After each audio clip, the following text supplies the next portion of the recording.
All right, what to do, YouTube? So in today's video is gonna be more of an interior video. So I'm gonna show y'all how I clean my interior and the products I use, right? So as you guys can tell, I daily my car a lot. Well, I don't really daily it, but I drive it a lot, and I eat in here. I take road trips. I use this car a lot. You know, I use it. So of course it gets dirty, and I have people in here, they get it dirty, and it just gets dirty. But anyway, I'm gonna show y'all how I clean my interior. So the first thing I use is Meguiar's Interior Detail Cleaner. I use this and just to make everything pop, you know. And then also for, like, if y'all have suede stuff, like I have my suede steering wheel, have my suede shift knob. If y'all have suede, I really recommend using this, bro. I always see a lot of good things about it. It works good. So here how it looks before. Not too bad. I've had the steering wheel for like a while and I never cleaned it, but you know, after you have suede for a while, it starts acting up, you know, because you're just always touching it. And then here's my, this is not bad. I had this on for a few months, but it's not too bad. But yeah, I'm gonna show y'all how to clean it and hopefully make this thing look brand new again. Because yeah, there you go. There you go. Okay. All right, without further ado, let's get into this video and let's see how it looks at the end. All right, let's go.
A lot of people ask about me, like, how did I get this? I literally just took it off.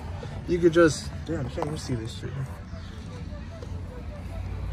Yeah, I literally just took it off and like just pull at it, but be careful because it's clips. And then I just took it off and I painted it. So that's how I did that.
Alright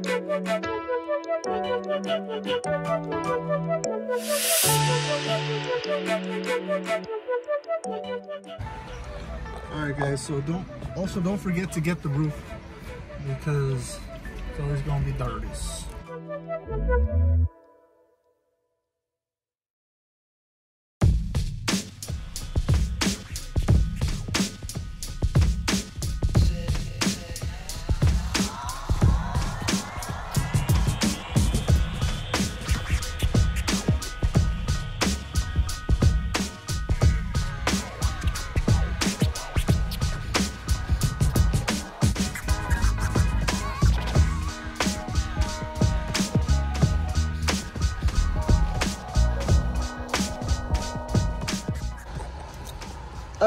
I actually remember how this stuff happened. So it was like 1 in the morning. I was driving and I saw a dog in the middle of the street. Me being a nice Samaritan, I saved the dog. And it was in here. It was gonna get ran over, but I put it in my car and I saved it. And I had like a Starbucks in here and it stepped on it. I'm like, cool, but I saved the dog, so don't be talking shit. All right, let's get this in the video.